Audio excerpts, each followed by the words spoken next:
Hello. Hi, Kendra. Hi, Kathy. Your name is Kathy, right? Yes, Kathy, where you calling me from? Your hair looks nice. thank you. I am traveling. I got off a plane earlier, so I am in a hotel in Kansas, but I am from Memphis. You live in Memphis?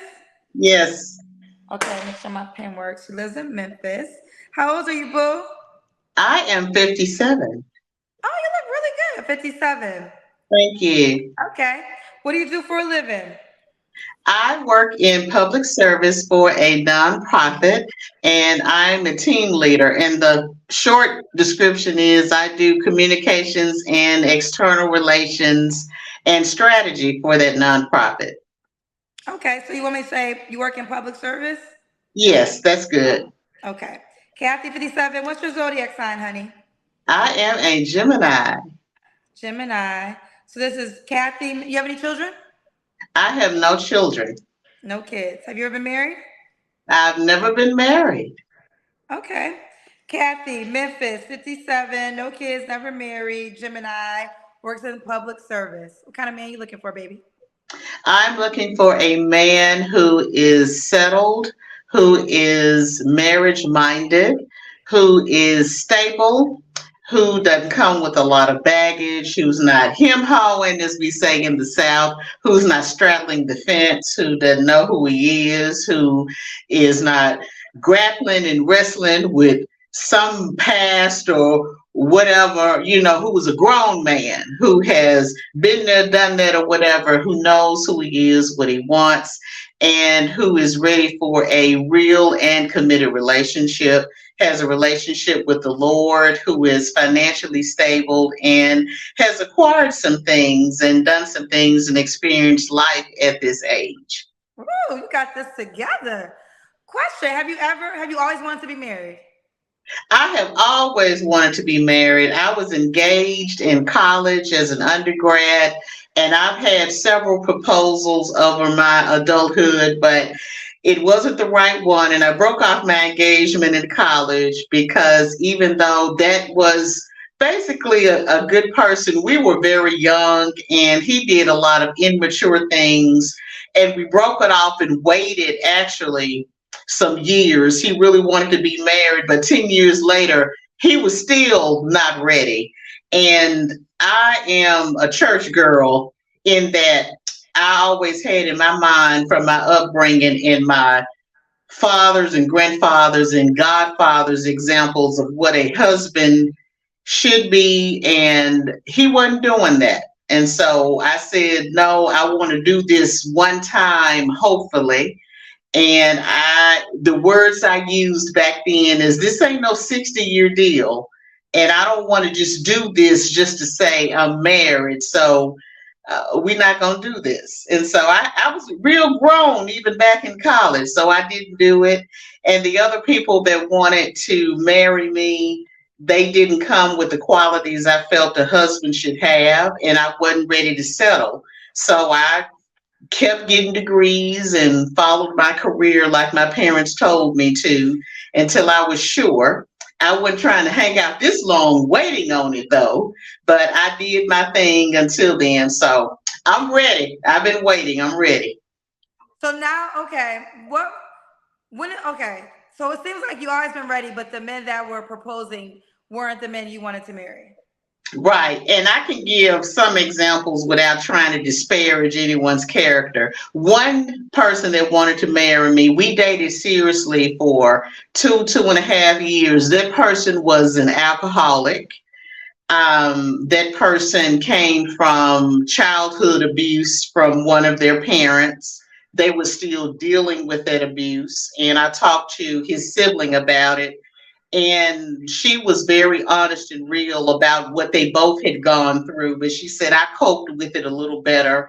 And that bled over into his relationships. And he admitted that. He said, I got a tough time with women because of my relationship with my mom. So that was just one example of that baggage I talked about, wasn't ready.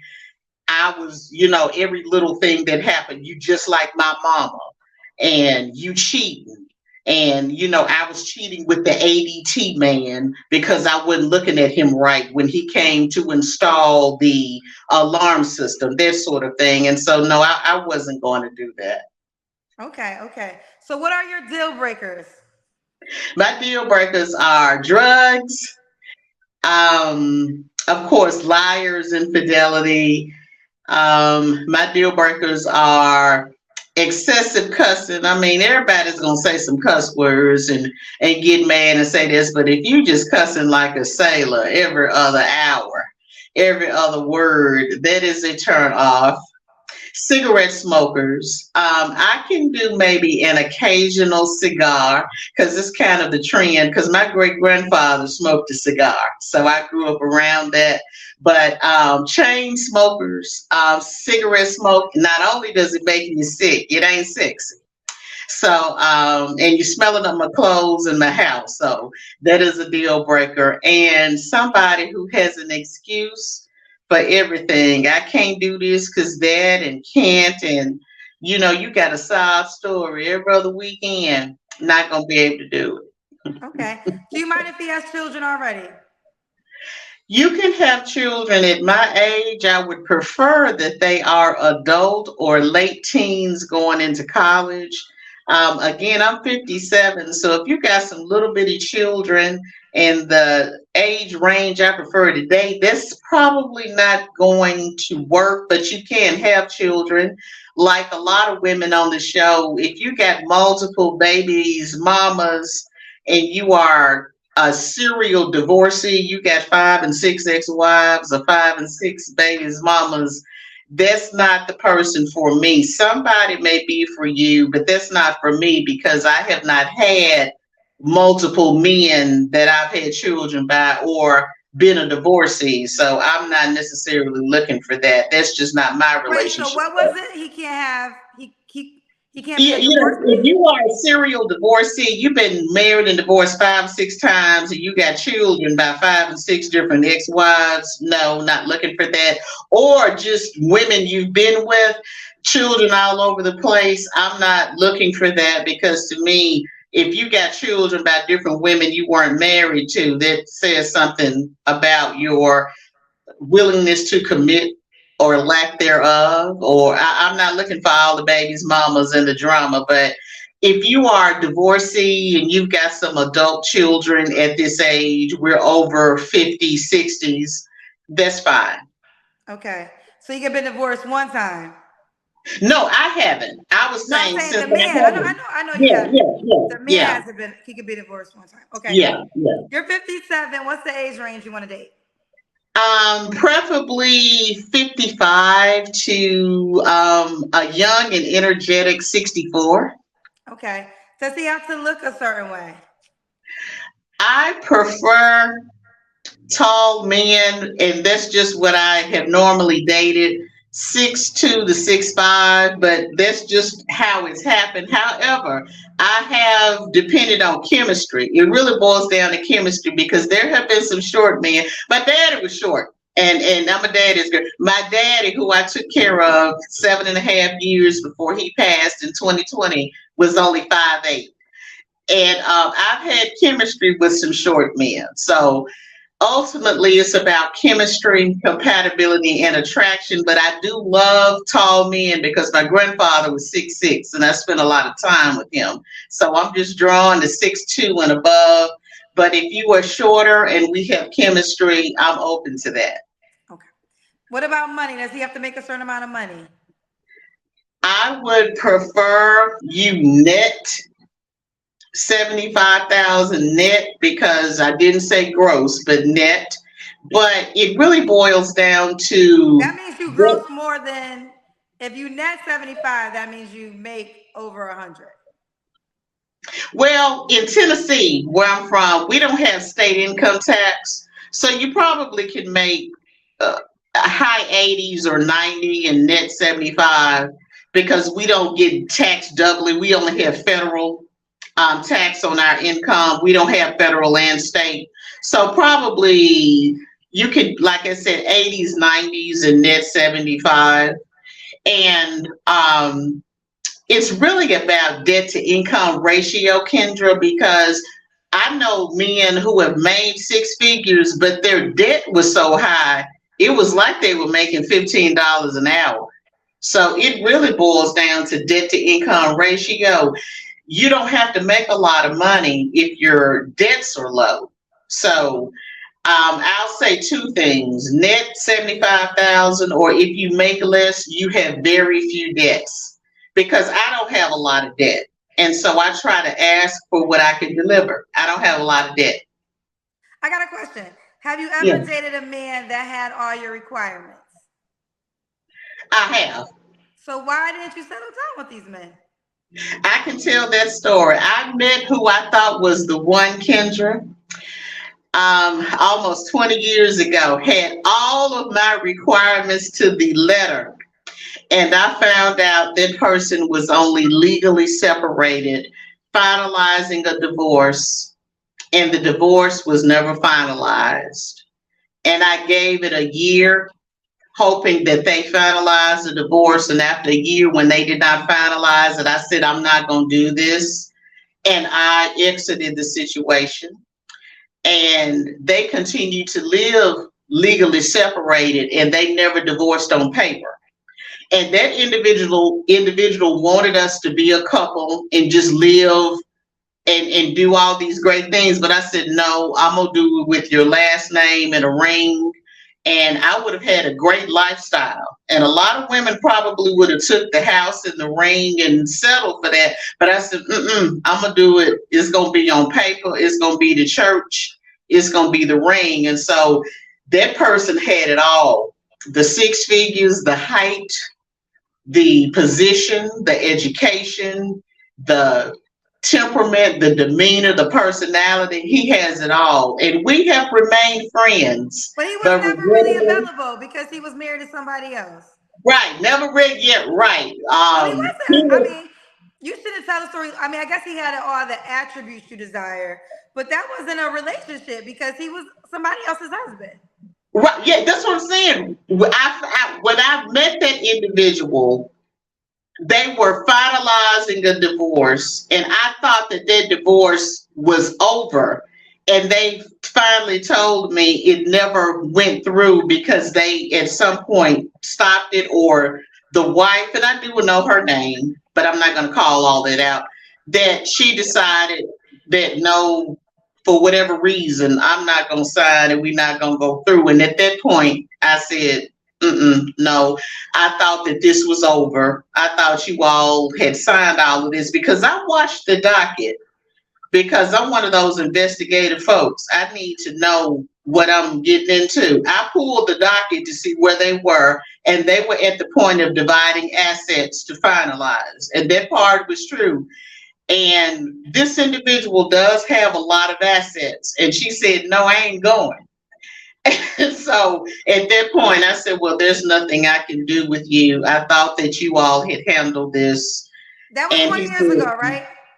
no, that was 20 years ago. Yeah. Okay. All right, we gotta keep going. Let's do the Kendra Kim, Kathy. Okay, let me go to the hotel mirror and see if you can see me. Okay, I'm gonna try to flip the phone around to the mirror. Uh-oh. Can you see me in this mirror? I think we can see you, Kathy, honey. All right, Kathy, we got you, Yeah. boo. Kathy, Okay. you ready? When was your last Yeah. relationship? My last committed, exclusive dating relationship, boyfriend, girlfriend, was 2017 to 2018. I've So just was been dating casually since then. okay. You don't have to answer, but I'm gonna ask. When's the last time you was intimate with someone? I pass on that question. Kathy, I do want you to answer this question if you don't mind. Okay. Obviously, you more than likely will be a highlight. So I want you to respond to something I know I'm going to see in the comment section, which they will say 57, never married. Obviously, you don't have any children. Some people will say, "Girl, you're too late." I want you to respond to that, to the naysayers that might feel as though you wanting to be married now might be too late. Well, I would say this. I'm still getting asked for those who say it's too late. Actually, there is someone that I went out with in the past couple of years. If I would have said yes, I could have been married. So I'm not married for lack of having the opportunity for this. Those are just not the folks for me. Like I said, I want a certain type of husband. I want to do it once. I ain't just getting on the first and only train smoking. I'm not desperate yet. So I am still in demand for folks who say it's too late, but I want to do it once and I want to do it right. And not being married is not the worst thing that can happen. And before my daddy checked out of here, he said, if you're going to do it right. And that's what I'm waiting on. And I have multiple degrees. I own my own home. My daddy taught me how to hustle and do it on my own. So it's not like I need the husband, but I do want the husband and I want to be a helpmeet. And I want to do this as a covenant and not a contract. And I'm still getting offers. I'm still getting offers. I'm happy I asked you that question. I'm happy we have a response for the rebuttal, for the naysayers. Okay, I'm happy we have a response. Let's keep going. What are 3 flaws you have to work on, Kathy? Because public service pays my bills, but my side gig and passion is I'm an indie filmmaker and a writer. So I have to work on being concise because I'm a storyteller. So when I talk to my friends or start talking about something, sometimes I may go on off. They're like, "Come on, Kathy, pull it back." Yeah, they tell me you give a long story. So make this a short story. Just give that's what I'm saying. So being concise is one. Okay. And then like my daddy used to say, giving folks too many chances because I am kind, selfless, nurturing, and giving. I tend to give folks opportunities that they don't earn or deserve. So I have to really watch that because folks take me for granted. And I think the last flaw is working on understanding what my mom taught me as a little girl. Everybody didn't like you. I do things a certain way and I find some things come very easily to me. And when other folks can't do it, I'm like, I don't understand why you can't do this or get this or understand. So I have to empathize with other people doing things in different ways, differently for me, a little bit better. Okay, you know they're calling you Oprah in the comment section. I know. I used to get that a lot when my hair was cut like hers at a young age, and I got stopped in 2 airports, and this man went off on me because he said, "You ought to be ashamed. You get all that money and won't help me." And I said, "I ain't got no money." I love your personality, Kathy. Thank you. Kathy, why would a guy be lucky to be with you, honey? Well, I'm authentic. I'm down to earth. I'm very real, supportive. I'm the partner, the friend, the helpmeet. I have a good head on my shoulders. I'm intelligent, but I know when to be silly. There's never a boring moment with me. I bring to the table what I ask for. You don't ever have to second guess with me. I'm going to tell you what I'm thinking. I'm family oriented. I have a relationship with the Lord, and I'm just a well-rounded person. She's a well-rounded person. Let's do it. Kathy, Memphis, 57, Gemini. She works in public service, no children. And does the guy have to be in Memphis? No, he doesn't have to be in Memphis. I travel. We can travel. I looked at somebody on your Facebook show. Initially, we can talk about splitting the cost or meeting in the middle initially. But he doesn't have to be in Memphis because I hate to talk about my own town, but it ain't too much happening in Memphis. So I welcome the transplant or somebody from somewhere else or meeting someone somewhere else. Okay. They're telling me my sound is crackling, so let me figure it out. All right, well, how can the guy reach out to you, honey? My IG is good, and it's my last name, Lofton, LOF is in Frank, TON, the _ symbol media. So Lofton_media on Instagram. One more time.